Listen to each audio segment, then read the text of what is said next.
ગઢપુરપતિ ગોપીનાથજી મહારાજના તાબાના મહુવા શ્રી સ્વામિનારાયણ મંદિરના પ્રાણ પ્રતિષ્ઠા મહોત્સવ નિમિત્તે સત્સંગી જીવન પારાયણના આ દિવ્ય માહોલમાં વક્તાપદે પૂજ્ય નિત્ય સ્વરૂપદાસજી સ્વામી અને સંપ્રદાયના બ્રહ્મનિષ્ઠ સંતો, વિદ્વાન સંતો, સંપ્રદાયને પોષણ આપતા તમામ સંતો, યજમાનો, સર્વે ભક્તજનોને મારા ભાવથી જય સ્વામિનારાયણ. પહેલા ભક્તો, સંપ્રદાયમાં સંતોની સેવા તો હોય છે, પણ નિત્ય સ્વરૂપ સ્વામીની સેવા આજે આ સંપ્રદાયમાં સૌથી શિરમોડની સેવા છે. પહેલા ભક્તો, તમે બધા જાણો છો કે અયોધ્યાનો પ્રશ્ન અને કાશ્મીરનો પ્રશ્ન હલ થાય એવી કોઈ શક્યતા નહોતી, પણ આજે વડાપ્રધાન નરેન્દ્રભાઈ મોદી એ વડાપ્રધાન બન્યા, એમાં રહીને ભગવાને જે આ અશક્ય કાર્યો શક્ય કર્યા, એમ આજે નિત્ય સ્વરૂપ સ્વામીમાં સ્વામિનારાયણ ભગવાન રહી અને આવા અનેક કાર્યો કરી રહ્યા છે, જે આપણે સગી આંખે નિહાળી રહ્યા છીએ. આજે 125 સંતોને પોતે એટલું આ સંપ્રદાય માટે યોગદાન આપ્યું, જેને માટે કહેવાના આપણી પાસે કોઈ શબ્દો નથી.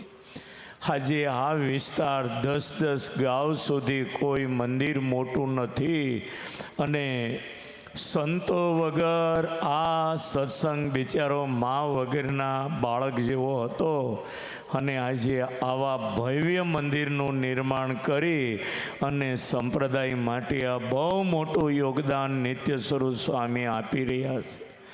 ખાસ કરીને ઘર સભાના માધ્યમથી હજારો ને લાખો ઘરની અંદર એણે સુખ શાંતિ કરી છે.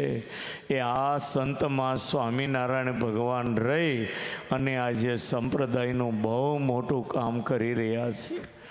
આજે આ ઉત્સવને જોઈએ છીએ, કોઈ વાતે એક રતિવા ઉત્સવમાં કોઈ કમી રહેવા દીધી નથી. એના ઉતારા જુઓ, સભા મંડપ જુઓ, હાગતા સ્વાગતા, રસોડાની વ્યવસ્થા, કોઈ જગ્યાએ એક રતિ વાપક ખામી નથી. સાથે સાથે આ સંપ્રદાયની અંદર જે અશક્ય કાર્યો હતા, અને આજે નિત્ય સ્વરૂપ સ્વામી કાર્યો શક્ય કરી રહ્યા છે. કોઈ પણ હરિભગત હોય એ એને પોતાનો લાગે છે. આ મારો હરિભગત અને આ બીજો, એ વિચારધારા એના મનમાં નથી. આજે આખા સંપ્રદાયને જો પોતાનો માની અને આ સંપ્રદાયમાં જો સેવા કરતા હોય તો એ નિત્ય સ્વરૂપ સ્વામી છે. વળી કરોડોની અબજોની મિલકતો ઊભી કરી પણ દેવને હવાલે, દેવને તાબે કરી છે. આવી 36ની છાતી કહેવાય, બાકી આ કામ બહુ અશક્ય છે.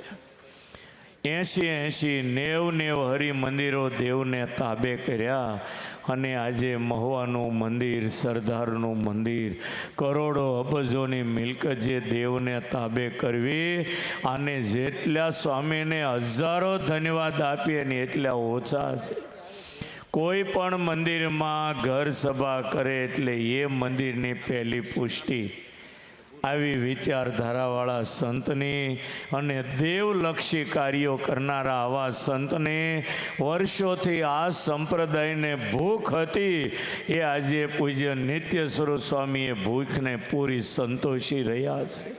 તમને આને માટે જેટલું કહું ને એટલું ઓછું પડે.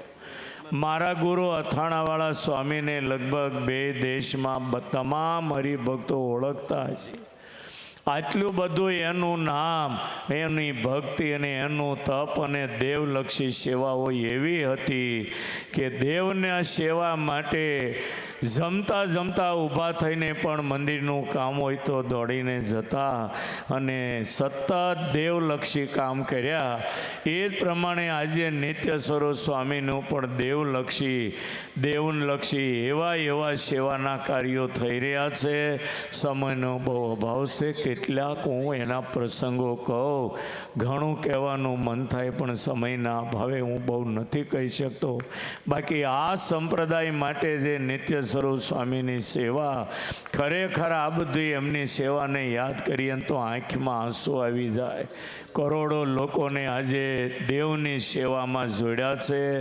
આ કાંઈ સંપ્રદાય માટે નાનું કામ નથી.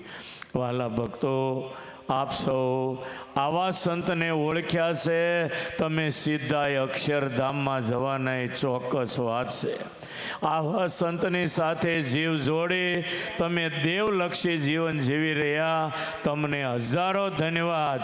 અને નિત્ય સ્વરૂપ સ્વામી આજે 2,000 ઘર સભાઓ છતાં એક દિવસ ખંડિત નહીં. ભગવાન એનું શરીર સારું રાખે છે અને કાયમ એમનું આરોગ્ય સારું રાખે અને આવા સંપ્રદાયના ખૂબ કાર્યો એમના હાથે થાય એવી વડતાલવાસી લક્ષ્મીનારાયણ દેવ હરિકૃષ્ણ મહારાજ સારંગપુર બિરાજતા કષ્ટભંજન દેવના શરણોમાં, કુબેરનગરમાં બિરાજતા લક્ષ્મીનારાયણ દેવના શરણોમાં હું હૃદયથી પ્રાર્થના કરી વિરમું છું. જય સ્વામિનારાયણ.